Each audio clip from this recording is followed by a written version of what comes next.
Hi, Glenn. Hi, Bob. How you doing?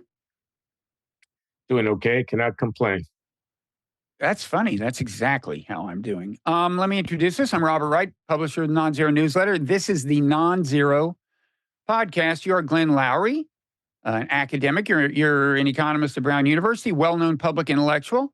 Also host of the well-known Glenn Show, which I'm proud to say began on the Blogging Heads TV platform, which was co-founded by me and Mickey Kaus and Greg Dingle. So that's if nothing else, I'm going to leave that behind as part of my legacy. And above all, for present purposes, you are author of the new book, Late Admissions, Confessions of a Black Conservative, which is a memoir of sorts, although it's unlike any other memoir, for that matter, any other book I've ever read. In fact, I thought one reviewer kind of understated things when he began his review by saying, what's the line here? It says, Glenn C. Loury's new book, Late Admissions, is unlike any economist memoir I have ever read. I would go further and say it's unlike any other book I've ever read. And before I explain why, I want to file one complaint. So there's this part of the book, and it's an important part. It's kind of the part of your life that, in some ways, the narrative arc has been pointing towards. You're a tenured professor at Harvard. A public intellectual, growing renown, increasingly a kind of political player in Washington. That's the side of you that the public knows. However, there's another Glenn Loury. At night, you go to the grittier parts of Boston, and there you inhabit a world of hookers and cocaine. And then as the story wears on, it becomes a world of crack cocaine. You become addicted. It almost destroys your career and even your life, even literally. It could have led to your death. And once in conversation with you about this before the book came out, when you were on my podcast, unless it was on yours anyway, we were talking and the phrase popped into my mind. So I said, so you were Superman by day, Superfly by night. And we will, the younger members of our audience can Google Superfly if they don't get that. But now at the time I thought, now that is a phrase worthy of theft. And so I had hoped to find that you would steal the phrase. I saw that nowhere in the book, Glenn. Nowhere. My bad, Bob. What can I say? It didn't occur to me, and I didn't recall it, and I'm ashamed because it is pretty good. Superman by day, Superfly by night. Oh well, I forgive you. I'm not saying I forgive you for everything you've done wrong in your life, because that's a pretty long list, which we're going to get to, and that's kind of what the book is about. I didn't totally understand the title, what late admissions meant, until I was, some distance into the book, and what popped into my mind was Augustine's Confessions, right? The Confessions by St. Augustine. And by the way, one of the childhood sins he admits to is stealing fruit from a tree, which is also a childhood sin you admit. I think that's the very first sin that you admit to, and I should say the least of the sins you admit to. But he famously, I think that became famous because he says, I did it not because I needed the fruit, but because of the joy of knowing I was doing something wrong. Before we go any further, I'm curious as to whether you'd say that about the time you stole fruit from the tree. There was a mischievous glint in my eye. I was getting over on the system, as it were, but nothing quite so sophisticated as that kind of self-awareness. No, I was just a kid. We were on a lark. We climbed over the neighbor's fence and grabbed a few ripe apples. Mm-hmm. Yeah. So before we start with your life story and get, to the various things you admit to, as well as the various accomplishments that you recount in the book, I want to say the introduction is very interesting. The way you set it up, it's very meta. It's like you say, let's look at the game theory behind this book here. So I'm, ultimately, I'd like you to like me. I'd like you to believe that the presentation of self in this book is true, but for the presentation of self to be credible, one has to admit to a certain amount of wrongdoing. That makes that makes you more believable. So the optimal strategy here, in theory, is for me to admit just enough so that you find the story credible, but not so much that you think I'm a horrible, horrible person. But I've got to say, by the end of the book, I thought I really doubt he's leaving much unsaid in terms of wrongdoing. Right? I mean, of course, why should we believe you if the degree of suspicion you've kind of prepared us to have with that introduction is warranted? But anyway, you know what I mean. I don't really. I think you pretty much didn't pull any punches in kind of beating yourself up in the course of the book, so to speak. Yeah, no, my strategy wasn't a trade-off. It wasn't going to the point where the marginal benefit and the marginal cost just balanced each other. My strategy was going the full Monty, letting you know, letting it all out, letting it all hang out, in the interest of winning the reader over to the project of overcoming, to the uh, humanity of the guy that endures and is prepared to tell you about it. And I'm kind of relying on a certain generosity of the reader, and I'm not sure I'm always going to get it. Yeah, I mean, before we get into the story, actually, how has the reaction been in that sense? Had you hoped for more charity? You've gotten very different reactions from different people, but on balance, had you hoped that fewer people would say, "Man, this guy's it's just too hard to like him"?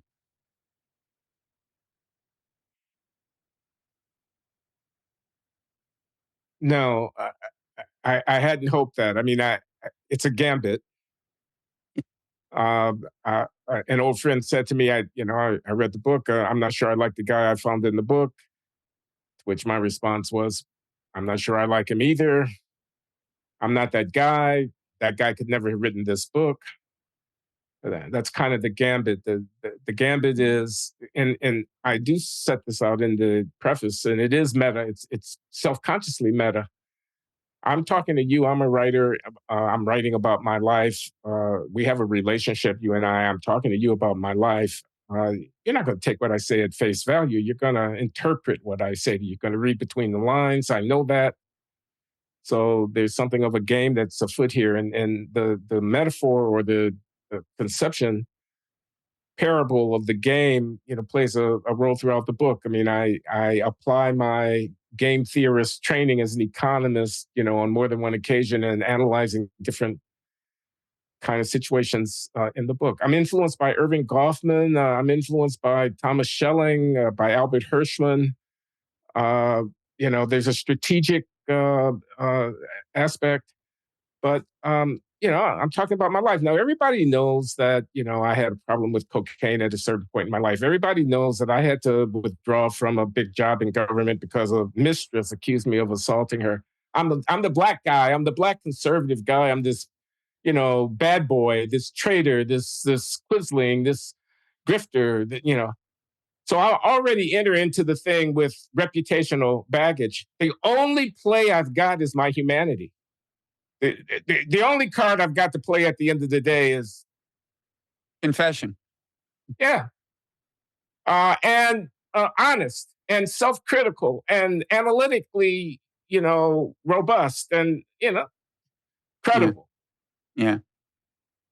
Well, I certainly recommend that everybody read it. It is unlike any book. I think you'll read otherwise. So let's start at the beginning. Now, the stereotype. Okay, South Side of Chicago.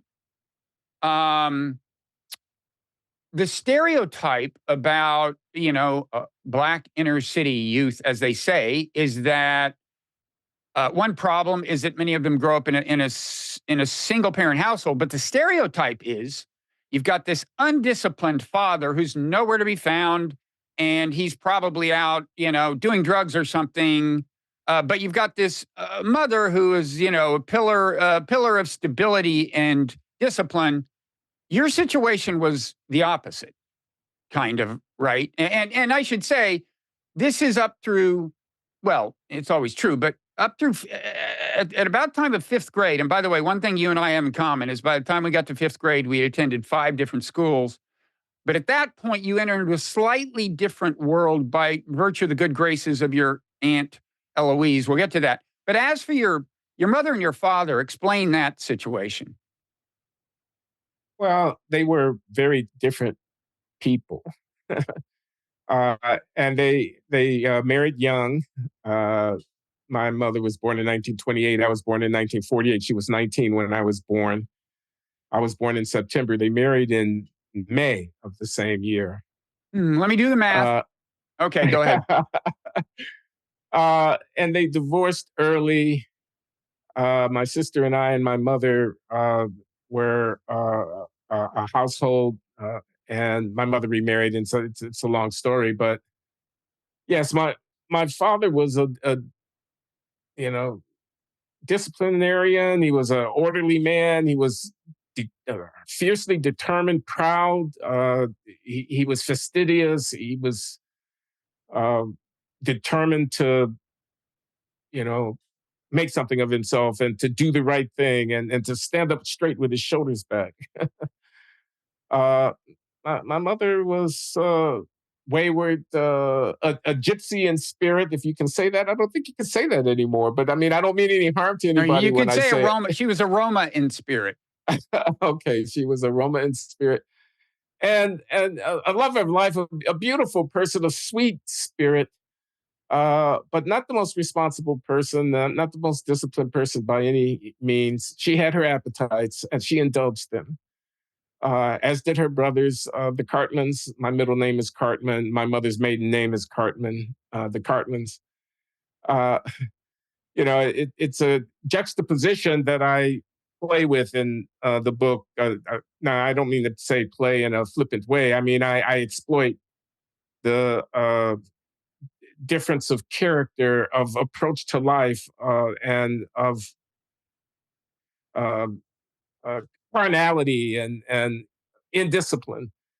Uh, as between my mother and my father, the contrast is vivid in my mind and perhaps even in my own Mm. spirit. Yeah, one difference between your mother and mine is like a piece of advice your mother gave you about having illicit sexual affairs is different from any advice my mother would have given me. Your mother said, whenever you're caught, just remember, Glenn, and before I send you off into life, whenever you're caught having an illicit sexual affair, deny that you had it.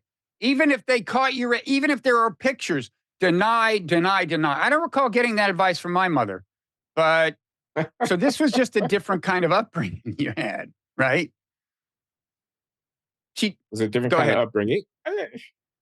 Well, you mentioned my auntie Lois. You mentioned that the 5 schools by the 5th grade, which is true. But by the 5th grade, we moved in to a small apartment up in the back of a grand house that my aunt and uncle owned in a nice, quiet neighborhood with uh, fruit trees that yielded pilferable, is that a word? Fruit. Yeah, sure. uh, and uh, uh, yeah, I forgot what I was going to say. What did you ask me? Well, I was talking about the advice your mother gave you about illicit affairs. It sounds to me like you wanted to change the subject, and we're going to move to your aunt. Is it pronounced Eloise? Yeah, I she thought it was said Elois. She pronounced her name Lois. Elois. Okay. Okay. Yeah.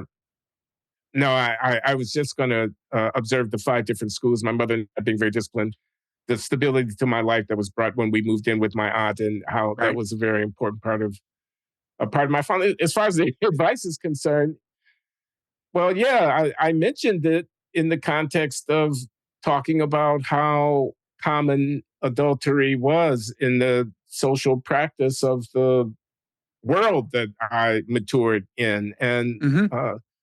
my mother had, I say, I think something in the book to the effect of, uh, she must have assumed that the point would come in my life when I would need that advice. So that was a kind of anticipation or expectation about how I was going to be living my life. That was just a, a normal way of thinking in her mind. Yeah. And you had, so we mentioned your father, but he was not around because your parents broke up fairly early in your life. And you had other role models as well. And one of them, well, a couple of your uncles were pretty sexually prolific. One of them bequeathed to you a paisley smoking jacket as a kind of way of passing the torch. Like, this is what you'll relax in after your latest sexual encounter. It was kind of, it sounds like something Hugh Hefner would have worn. But and this is like a serious point because my view is, and some people will be very harshly judgmental of various parts of your life. My view, and this is something your mother said to you about people generally, is there, but for the grace of God go I. And we're all so influenced by role models when we're young, and you had no few role models, certainly a couple of uncles, who would have encouraged you to engage in as many illicit affairs as you could. I mean, whose lives would have implicitly encouraged that, right? And who maybe even on occasion explicitly encouraged it. And, I talk about the advice my uncle gave me, which was basically don't let an opportunity for sexual gratification go by unexploited. Life is too short for that. And he was, and he meant it. And yeah, the paisley smoke, it was a role, it was a type, there was a suave sophistication, there was a cool, Hefner-esque, I think I call it in the book. But yeah, so the enemy within, that's one of my themes, the enemy within. And it's the irony of the interplay between the personal life and the prescription on the political front. Thinking that the African American community is troubled by certain norms of behavior that are, you know, counterproductive and, not affirmative of a wholesome family life and not, you know, living as decently in an upright, a kind of, respectability. And yet, uh, in my own personal life and in the world that nurtured me, there were themes and tendencies and proclivities and practices and orientations and you know facts on the ground that cut against the respectability frame. Uh, it seems to be no small irony in that this is not by any means an attempt to lay off responsibility for my own shortcomings and bad behaviors on the culture. But I think it's worth remarking that there is a culture and that my life story shows it in sharp detail. Yeah. Now, one criticism, when you're when the what I guess we call the darker side of your life by standard evaluation becomes public. One criticism you get uh, from people you talk to is, and I'm sure people have said this after reading the book, is that okay? You were this black conservative saying that sure, there were injustices obviously perpetrated on black people, and there's a legacy of that is part of the problem. There is ongoing discrimination, but there's also a cultural problem that black people need to attend to.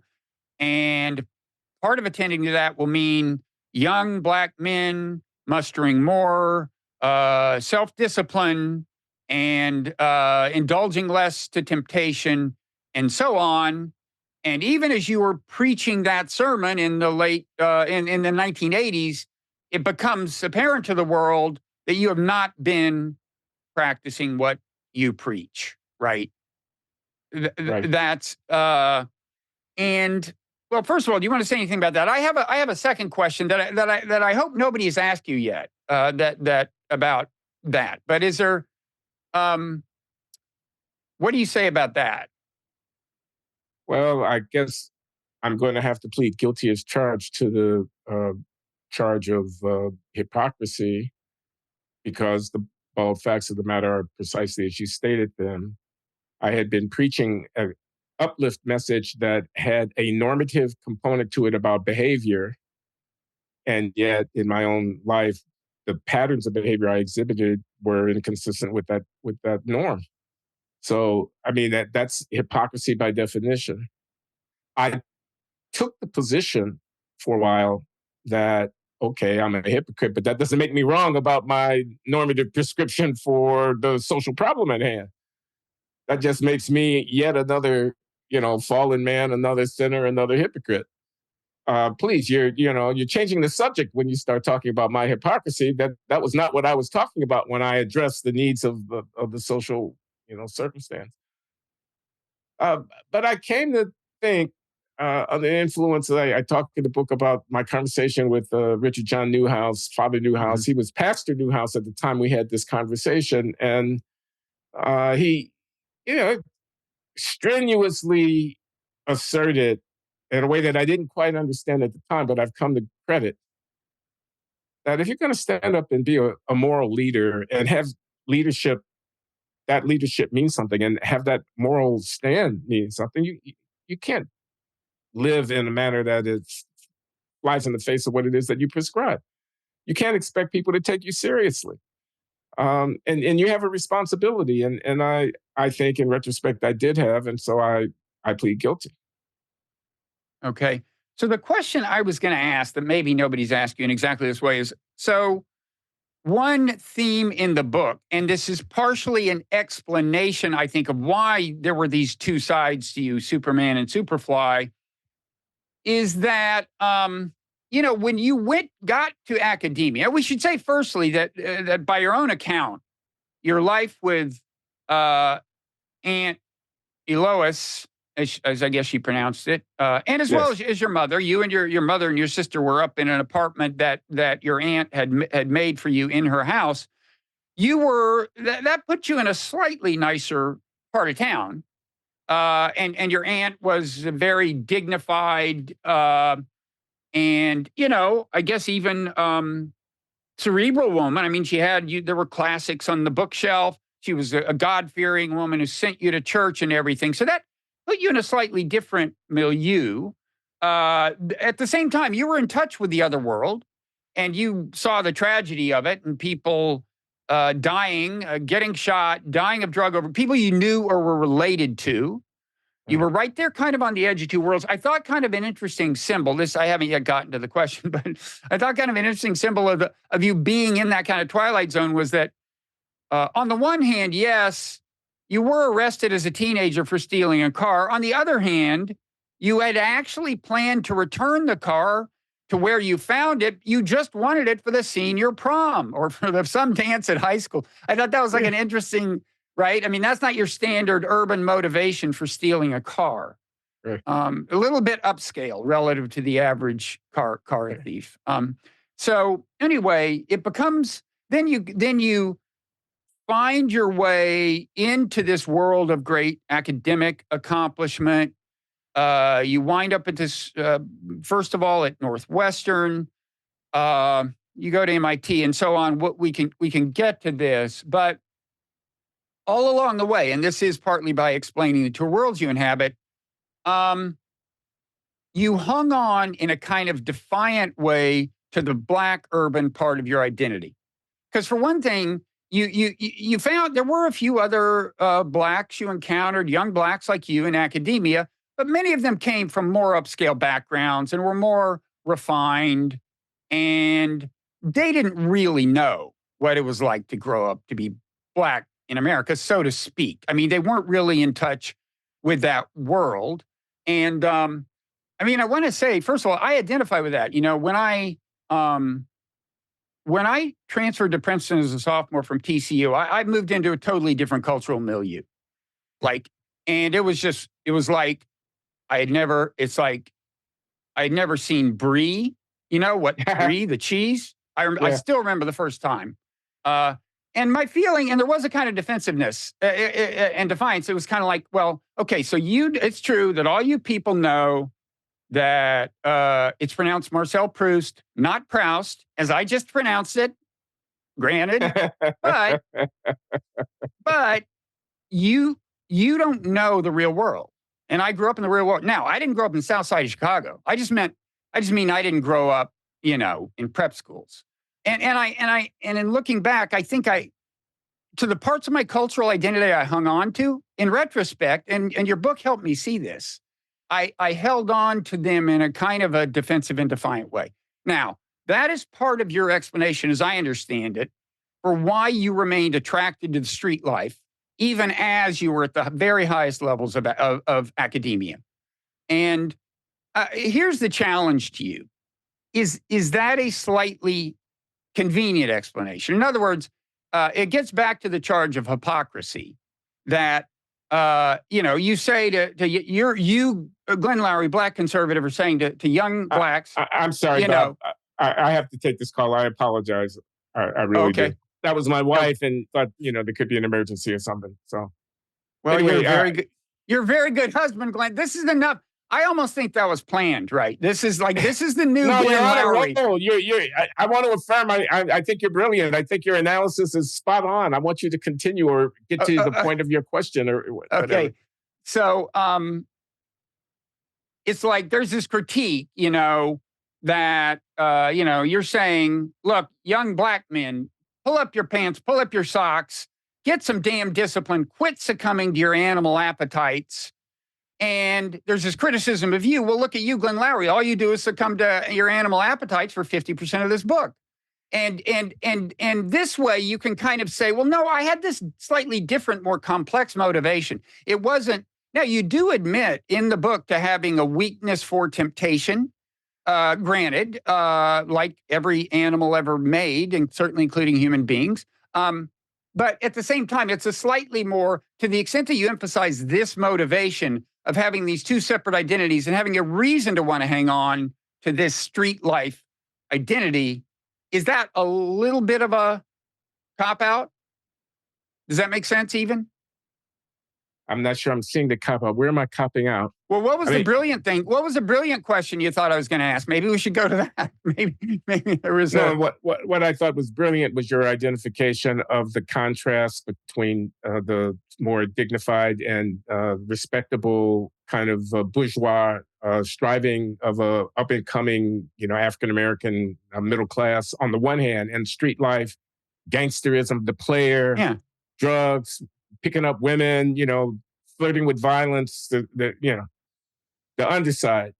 And seeing in my biography a immersion mainly in the world of respectability, but with a lot of leakage and overlap and involvement directly and indirectly in, quote, this other world.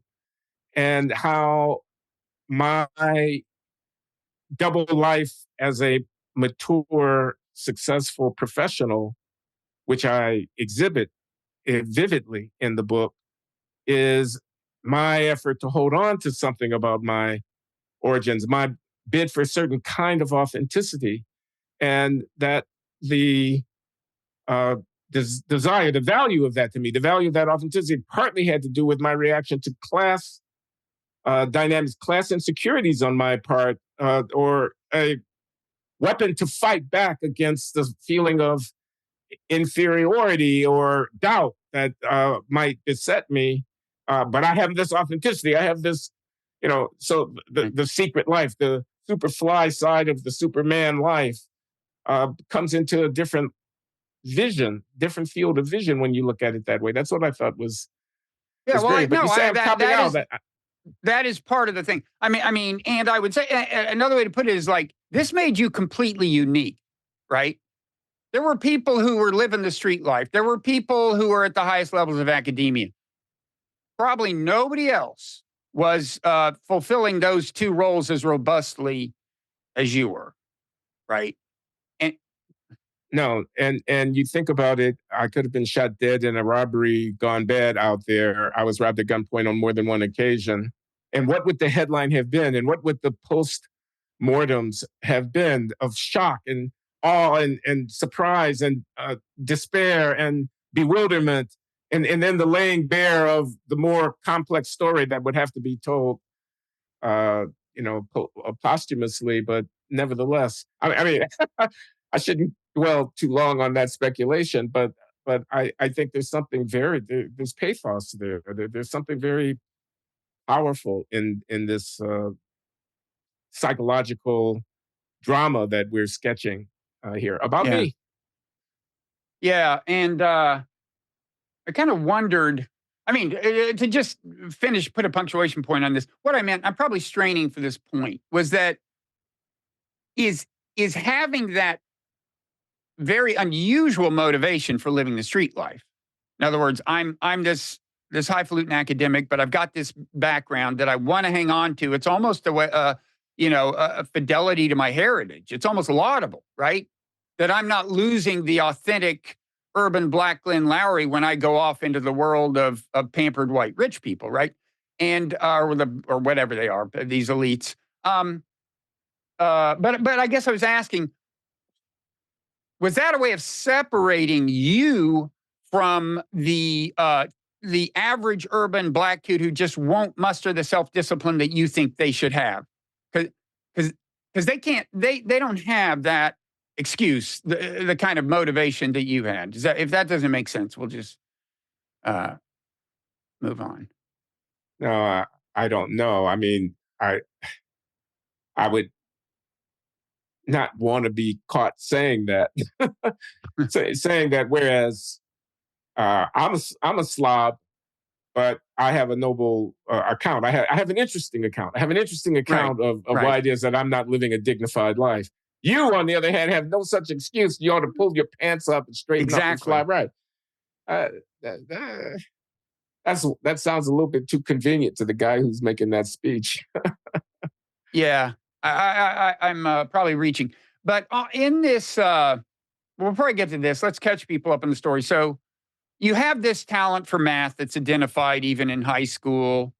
You wind up at Northwestern, go to MIT as, I guess, a grad, um, as a grad Yeah, student or a postdoc or, no, at as a grad MIT. student, straight from my BA to the PhD program at MIT. Uh huh.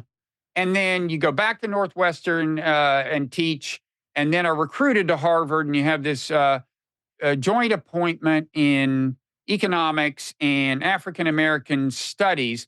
And at that point, you had made real intellectual, academic accomplishments, published in the finest journals, papers of analytical significance.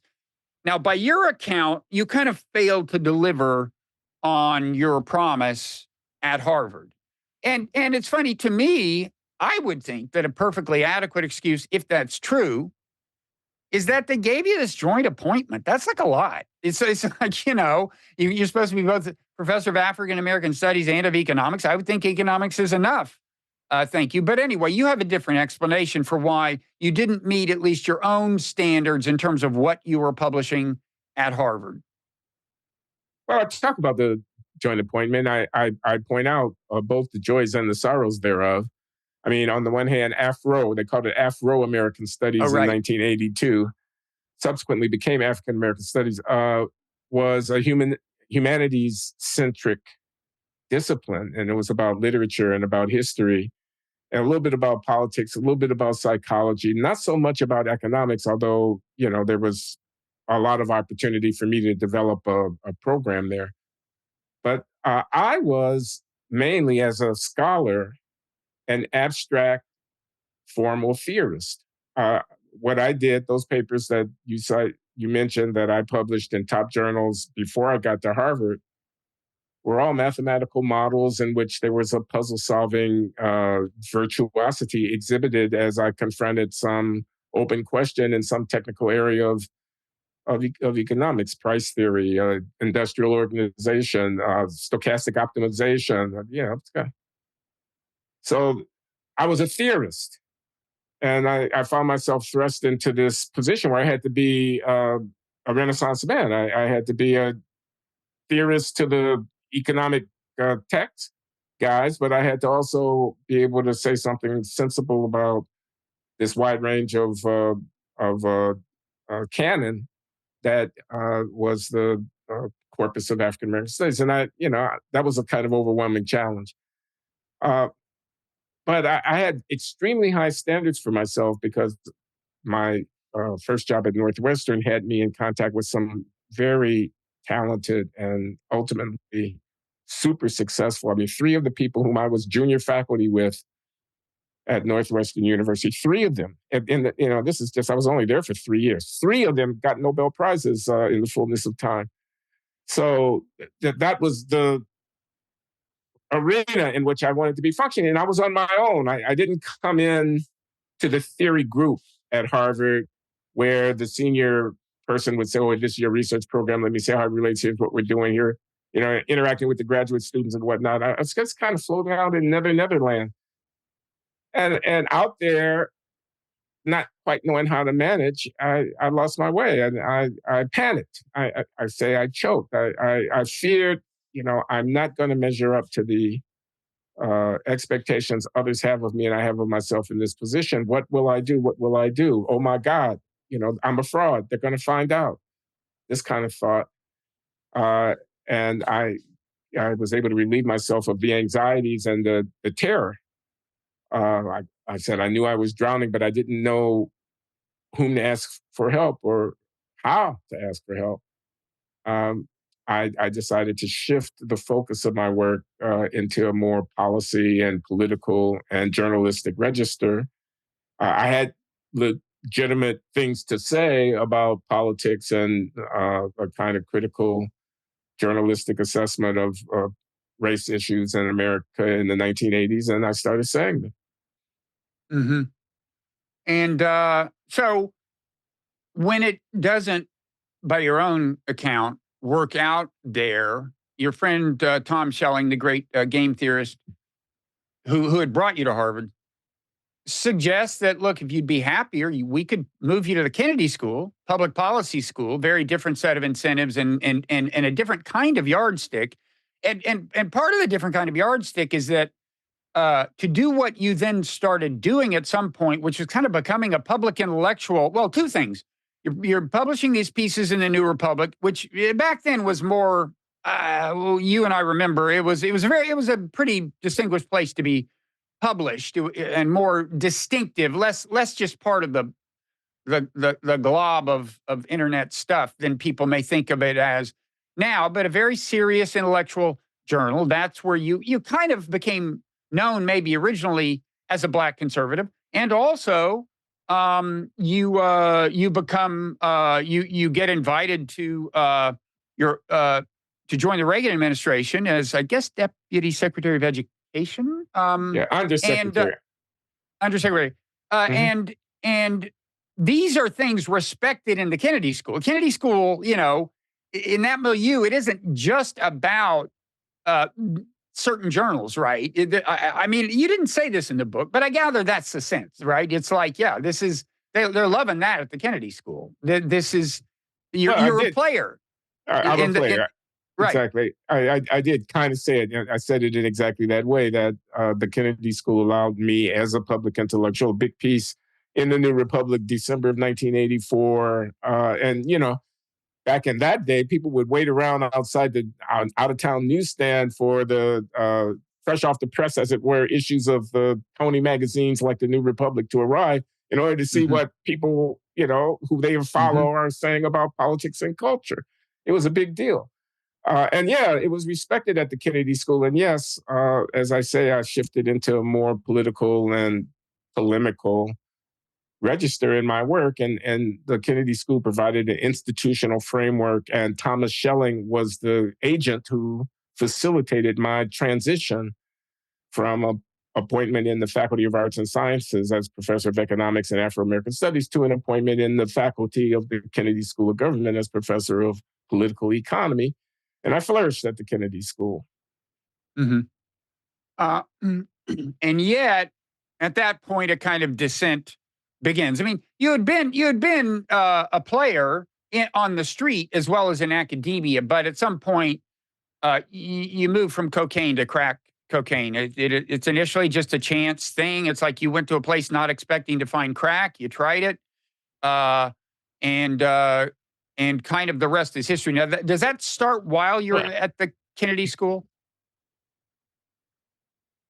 starts while I'm at the Kennedy School. It starts after I have to withdraw from the appointment in the Reagan administration as Bill Bennett's Okay. deputy, the Undersecretary of Education. The year is 1987.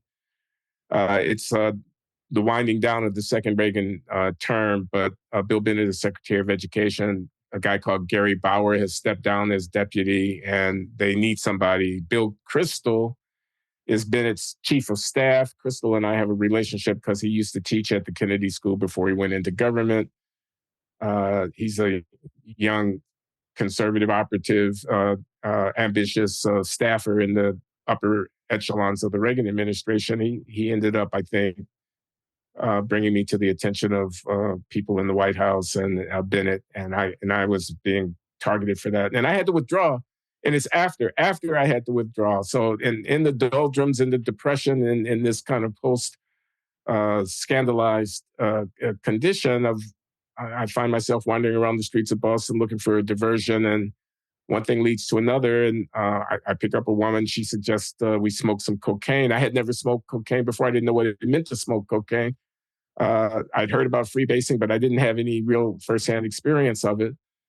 But we smoked some of this crystallized cocaine, and I found myself quickly compulsively addicted to the Mm. doing of that drug.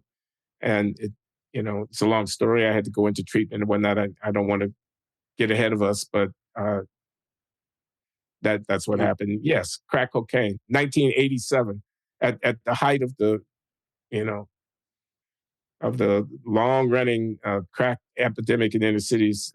Professor Loury, distinguished member of the faculty of the Kennedy School of Government and would-be Black Republican leader out there patronizing these haunts, befriending or at least developing relationships with unsavory characters, finding myself in godforsaken places, risking my life for this thrill that, and again, I talk about this at length in the book.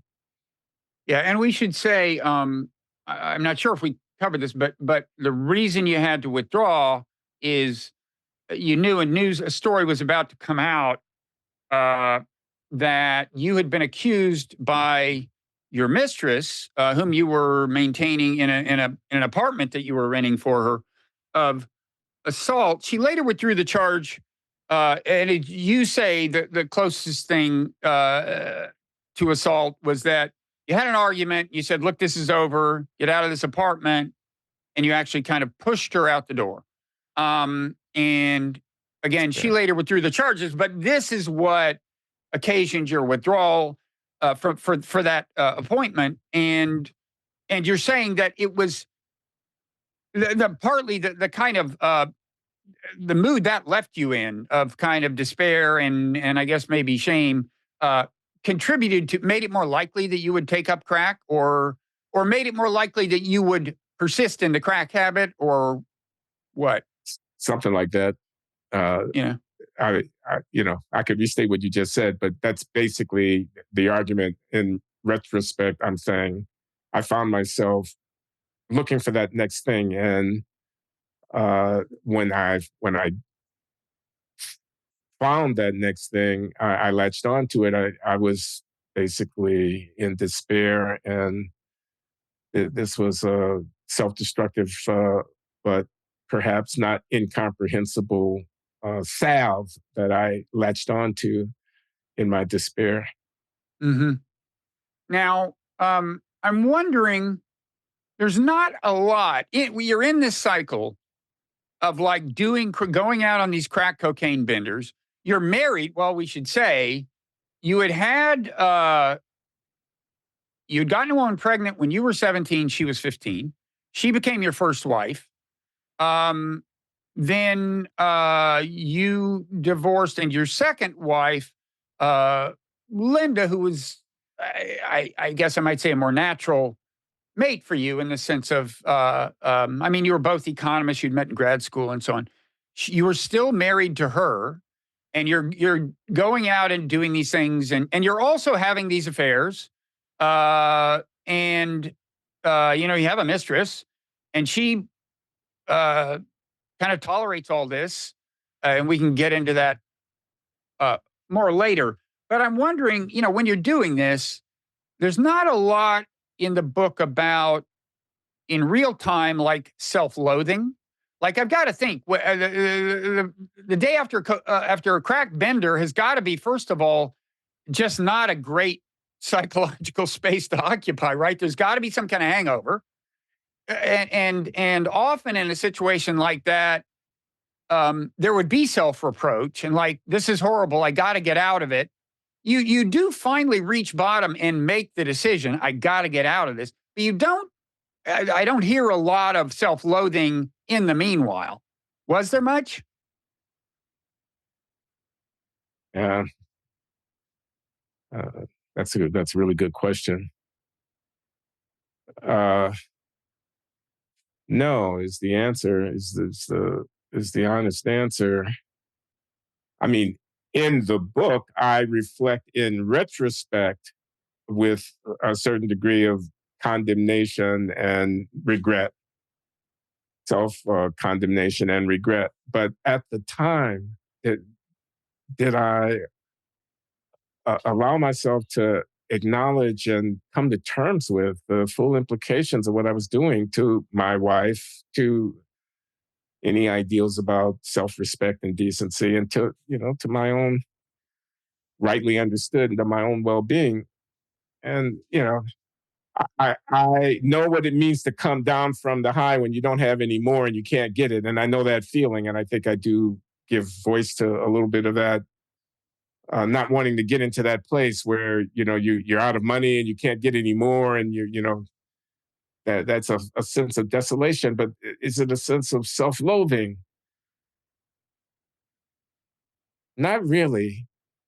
Only in retrospect, when you're in the halfway house and you're 3 months sober and you've been going to 4 or 5 AA meetings a week, and you're sitting around talking about and confessing, because the 12 steps have you do a thorough self inventory and an assessment of, where you have harmed others people and where you have done wrong, and where you have to make amends. You have to express regret. You have to go and say, I'm sorry, this is a part of the program.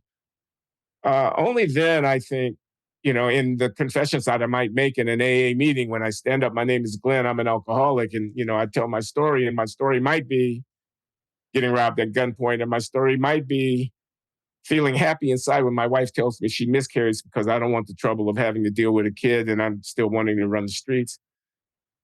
Terrible things like that, that I recognize the how despicable the behavior in question might be. I can say that in retrospect. But at the time, Yeah. See, that's an example of what I mean, where when I say you convinced me that you told pretty much all of it. Like the thing about the miscarriage, you didn't have to say that, right? And that was a qualitatively new kind of sin, so to speak, right? Like different from the extramarital affairs, different. I don't mean it's worse than them. I just mean yeah. it's something you could have just not said. And for some readers, it'll be like, oh man, the extramarital affairs are one thing. This is too much. Uh, and there's another thing like that I can think of that maybe we'll get to, where it was a different kind of thing. And at that point, I thought, wow, now we're in a new kind of territory. Um, so anyway, that's just my observation. I really think you laid it all out. Um, I mean, I have the speech. I've given a lot of interviews, Bob, on the book. So I have a speech at this point, and I'm not going to give you this speech. This is a meta thing here. Uh, the speech is because there's the cover story and the real story. So the speech would be the cover story, and then the speech is that um,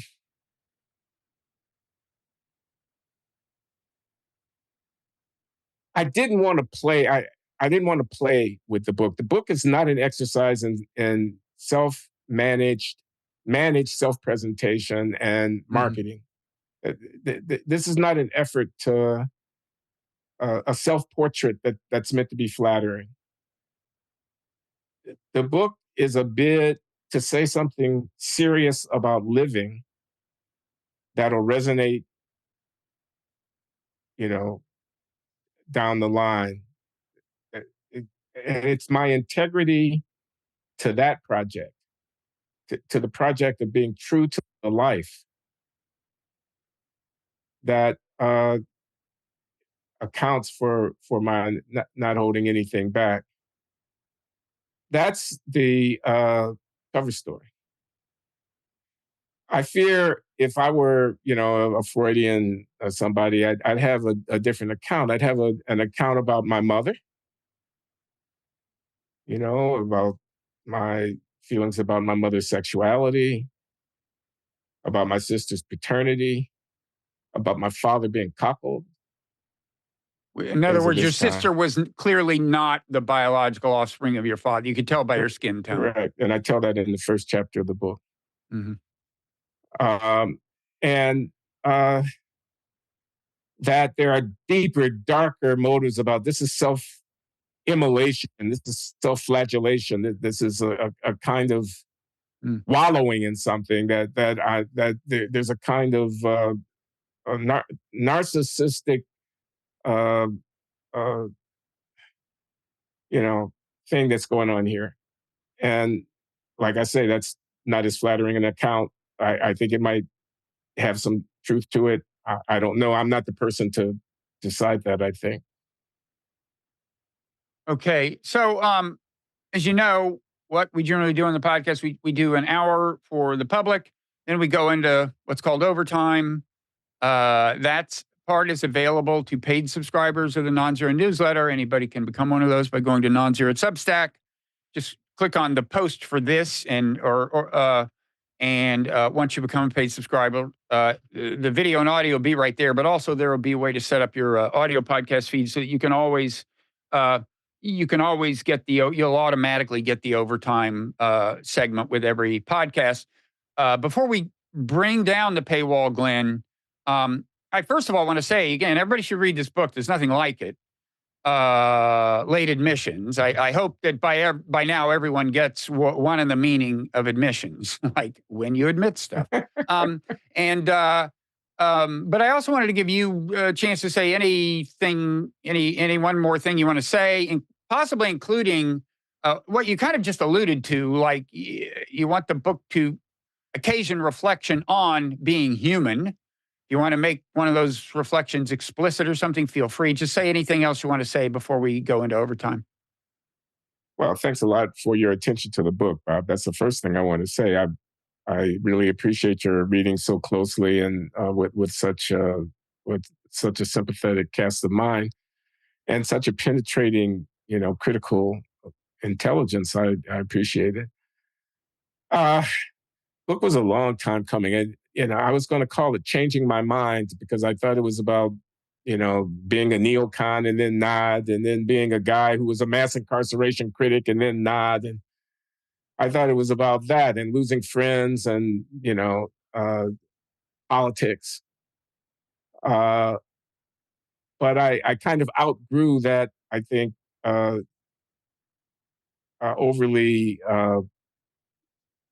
formulaic framing, and uh, I had to come to terms with some of the darker things, and then I was going to call it the enemy within because I thought the idea of self command, of drug addiction, of religion. We didn't talk about religion at all, but that's an important We'll part of get the to that in story for me. overtime. One of many incentives for people to stay with us in overtime. But yeah, uh, and that the the struggle for living on the right side of the line, for respectability, and then being haunted by these temptations and these desires and these passions, and the letting loose of that, and you know uh, And I saw a parallel between The Enemy Within, Glenn Loury, the How to Live a Life in Good Faith, and The Enemy Within the Black Community. I had, used that phrase because I wanted to talk about internal culturally mediated patterns of behavior and valuation that I thought were amenable to concerted remedy or transformation somehow. I hesitate even to say these things because they may sound pathetic politically to some people. But anyway, I'm not going to try to defend that position here on the fly. I thought that's what the book was about. But I came to think, no, The Enemy Within. I mean, first of all, it's a terrible title because if you Google The Enemy Within, you find a lot of Rand Corporation security reports about counterterrorism and stuff like that. uh, but I'm sorry, I'm going on too long here. I'm always. Did you ever read a book called Gödel, Escher, and Bach? Well, I don't know if anybody read the whole damn thing, but Douglas it's pretty long. Hofstadter. But I read parts of it. I know him slightly and very slightly, but I had dinner with him once, and it was interesting, very weird book that won the Pulitzer Prize in the late, like 78, 79. Yeah, you know the book. Yeah. I don't see a connection, but between that book and yours. Self-reference. Oh, okay. Yeah. Because that book is all about self-reference, about Bach's fugues or Escher's drawings or Gödel's theorem in mathematics. It's all premised on some clever exploitation of a self-referential frame. And writing a memoir is it's a piece of literature. I mean, again, I flatter myself, I'm a humble economist. I've written a book for the ages. It'll be read or it won't be. It's a piece of literature in a particular genre. And that genre is self-reportage. It is the narrative offered by the subject. The subject and the narrator are the same. That's interesting. That's an interesting self-referential little space to operate in. And I get into this game, the game with the reader, but then there's the game with myself. Am I really telling myself the truth about my own motives? And I peel away layers as I examine these things. And I say, aha, that was the cover story. But what was really going on with me when I choked at Harvard? What was really going on with me when I encountered my mother's lover in that pool hall, et cetera? Mm-hmm. And I discover things about myself, and I share them with my reader, that this kind of thing. And so I'm now going back to what I said was the cover story of my anti-Freudian account, which is this is a project, and integrity to the project required a certain kind of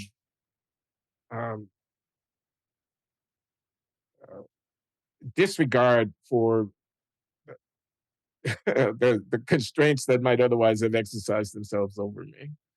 Okay. So anyway, are now going to continue with the story. I'm going to ask you a couple of questions that I hope nobody's asked you. I think one of which I think it's safe to say nobody's asked you, and maybe is a little cruder than some. But in any event, again, people should definitely check out the book. You're right; it's self-referential along more than one dimension. It's you about you, but it's also the book about such books, and a story about the nature of stories. And I get it now. I get the Douglas Hofstadter reference now. Okay. So we, with all that as prelude, we will now, thanks everybody who came with us this far, whether or not you continue, but now we are going into overtime.